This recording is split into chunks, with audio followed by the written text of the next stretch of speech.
Hello बच्चों, कैसे हो आप। आज हम कक्षा 4 पर्यावरण अध्ययन की वर्कशीट हल करेंगे जिसका टॉपिक है बदलते परिवार। बच्चों, वर्कशीट में विद्यार्थियों के लिए निर्देश है कि वह अपना उत्तर कापियों में अथवा वॉइस मैसेज रिकॉर्ड करके भी भेज सकते हैं। चलिए अब प्रश्न करते हैं। प्रश्न 1, बदलते समय के साथ हमारे परिवारों का स्वरूप भी बदलता जा रहा है, परंतु परिवार की आवश्यकता सब लोगों को होती है। परिवार हमें प्यार, सुरक्षा व साथ देता है। आप सब अपने परिवार के सदस्यों का एक परिवार वृक्ष बनाइए। तो बच्चों, वर्कशीट में नीचे जगह दी हुई है, एक बॉक्स दिया हुआ है। इस प्रकार का बॉक्स दिया हुआ है। इस बॉक्स में आपको अपना परिवार वृक्ष बनाना है। आप सभी बच्चे अपने अपने परिवार का वृक्ष स्वयं बनाएंगे। यहाँ पर मैं अपने परिवार का वृक्ष बना रहा हूँ। मेरे परिवार में दादाजी, दादी जी हैं। उसके बाद मेरे पिताजी और माताजी हैं और मेरे चाचा और चाची जी हैं। उसके बाद पिताजी और माताजी की 2 संतानें, मैं और मेरी बहन हैं। चाचा जी के भी 2 बच्चे हैं, एक मेरा चचेरा भाई और एक चचेरी बहन। तो बच्चों, यह था मेरा परिवार वृक्ष। आपको अपने परिवार का वृक्ष स्वयं बनाना है। आपको इस परिवार वृक्ष को देखकर काफ़ी मदद मिलेगी। तो चलिए आगे बढ़ते हैं। प्रश्न 2, उपर्युक्त दिए गए चित्रों को देखिए। ए, चित्रों में दिखाए गए परिवार के प्रकार को पहचानें व उत्तर दें। तो बच्चों, जो ऊपर चित्र दिखाए गए हैं वह उनमें एक चित्र संयुक्त परिवार का और दूसरा चित्र एकल परिवार का है। तो हम यहाँ उत्तर में लिखेंगे, पहला परिवार संयुक्त परिवार है तथा दूसरा परिवार एकल परिवार है। चलिए आगे बढ़ते हैं। बी, आप किस तरह के परिवार में रहना चाहेंगे और क्यों। तो इसका उत्तर लिखेंगे, हम संयुक्त परिवार में रहना चाहेंगे क्योंकि संयुक्त परिवार में दादा दादी, मम्मी पापा, ताऊ ताई, चाचा चाची व सारे बच्चे मिलकर एक साथ रहते हैं और सभी एक दूसरे के सुख दुख में साथ देते हैं। चलिए अगला प्रश्न करते हैं। प्रश्न 3, हम सब जानते हैं कि भारत में बाल विवाह गैर कानूनी है। लड़के व लड़की की शादी की सही कानूनी उम्र बताइए। तो बच्चों, यहाँ पर हम लिखेंगे, लड़के की शादी की सही कानूनी उम्र 21 वर्ष है और लड़की की शादी की सही कानूनी उम्र 18 वर्ष है। अगर कोई इससे पहले शादी करता है तो वह कानूनन अपराध माना जाता है। चलिए अगला प्रश्न करते हैं। प्रश्न 4, मान लीजिए आपके पिताजी का अपने ऑफिस के कार्य की वजह से दूसरे शहर में स्थानांतरण हो गया और आपको वहां शिफ्ट स्थानांतरित करना है। आपके हिसाब से स्थानांतरण की वजह से आपकी ज़िंदगी में क्या चीज़ें बदल जाएंगी। निम्नलिखित में से चयन करके अपनी कॉपियों में लिखिए। बच्चों, स्थानांतरण के बाद जीवन में बहुत सारे बदलाव आते हैं।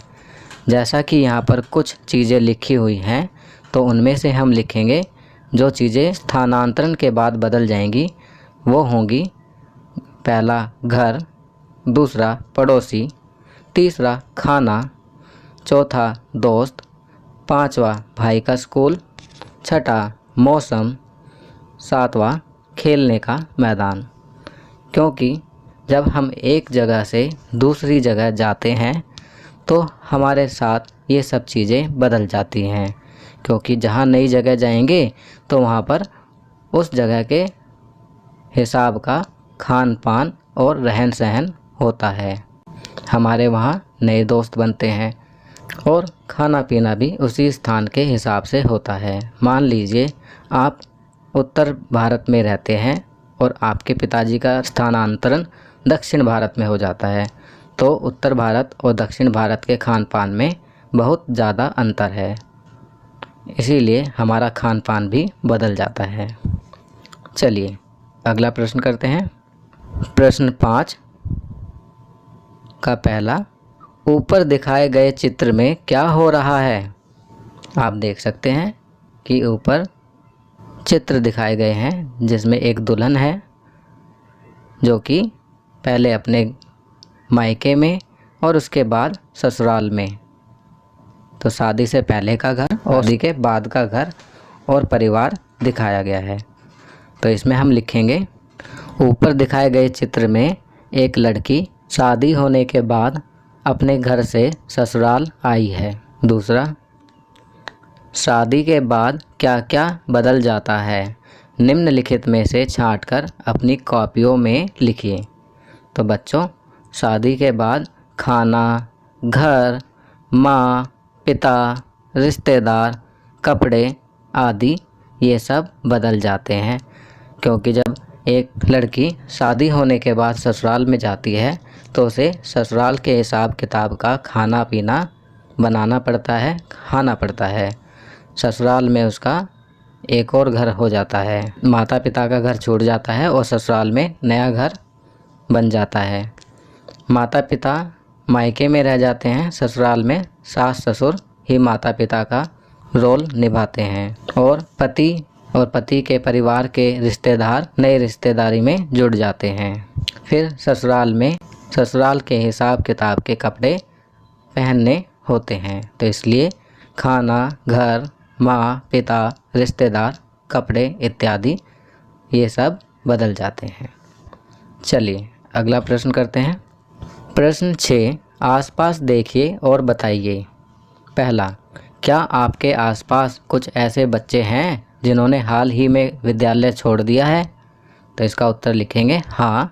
अगर आपके पड़ोस में है तो हाँ और नहीं है तो नहीं। मेरे यहाँ मैं उत्तर अपने हिसाब से लिख रहा हूँ कि हाँ, मेरे पड़ोस में ऐसे बच्चे हैं जिन्होंने हाल ही में विद्यालय छोड़ दिया है। दूसरा, वो बच्चे कब से विद्यालय नहीं जा रहे हैं? तो इसका उत्तर लिखेंगे कुछ महीनों से। तीसरा, वो बच्चे कहाँ रहते हैं? तो इसका उत्तर लिखेंगे वो बच्चे सड़क के किनारे व झुग्गियों में रहते हैं, उन बच्चों का कोई स्थायी घर नहीं है। चौथा, उनके विद्यालय छोड़ने का क्या कारण रहा होगा? तो यहाँ पर हम लिखेंगे गरीबी। उनके परिवार की गरीबी और आर्थिक व सामाजिक स्थिति ऐसी रही होगी कि उन्हें विद्यालय छोड़ना पड़ा। पांचवा, आप उन्हें विद्यालय वापस लाने के लिए कैसे प्रेरित कर सकते हैं? यहाँ पर हम लिख सकते हैं, उन्हें शिक्षा का महत्व बताएंगे तथा सरकार के द्वारा दी जाने वाली विभिन्न सुविधाएं जैसे मुफ्त शिक्षा, मुफ्त किताबें, मुफ्त वर्दी तथा मिड डे मील इत्यादि सुविधाओं के बारे में बताएंगे जो कि विद्यालय की तरफ से दी जाती हैं। चलिए आगे बढ़ते हैं। प्रश्न 7, बदलाव जीवन का अभिन्न अंग है।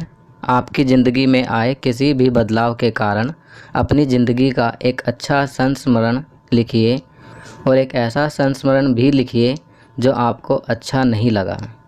बच्चों, इसका उत्तर आप अपने शब्दों में स्वयं लिखेंगे, क्योंकि प्रत्येक बच्चे के जीवन में कोई ना कोई संस्मरण ऐसा रहा होगा जो उसे बहुत अच्छा लगा होगा और कोई संस्मरण ऐसा रहा होगा जो उसे बिल्कुल भी अच्छा नहीं लगा होगा। यहाँ पर मैं अपने बारे में लिखना चाह रहा हूँ कि मैं और मेरा परिवार पहले उत्तर प्रदेश के एक गांव में रहते थे। फिर पिताजी नौकरी की वजह से हमें दिल्ली ले आए। दिल्ली आने के बाद हमारी ज़िंदगी में बहुत बदलाव आए। सबसे अच्छा बदलाव यह है कि दिल्ली में गांव की तुलना में बहुत सुख सुविधाएं व अच्छे विद्यालय हैं जिनमें हम भाई बहन आज पढ़ रहे हैं। कुछ बदलाव जो मुझे पसंद नहीं हैं, जैसे कि हमारे सभी रिश्तेदार गांव में हमसे दूर हैं। मुश्किल से साल में एक बार ही गांव जाना होता है, तब हम उनसे मिल पाते हैं। तो बच्चों ये संस्मरण मेरा था, यहाँ पर आप अपना संस्मरण लिखेंगे। तो बच्चों ये वर्कशीट यहाँ कंप्लीट होती है। अगर यह वीडियो आपको अच्छी लगी तो इसे लाइक एंड शेयर ज़रूर करें। अन्य विषयों पर बने हमारे लेटेस्ट वीडियोज़ को देखने के लिए चैनल को सब्सक्राइब करना ना भूलें और देखते रहिए हमारा channel knowledge kingdom. Thank you.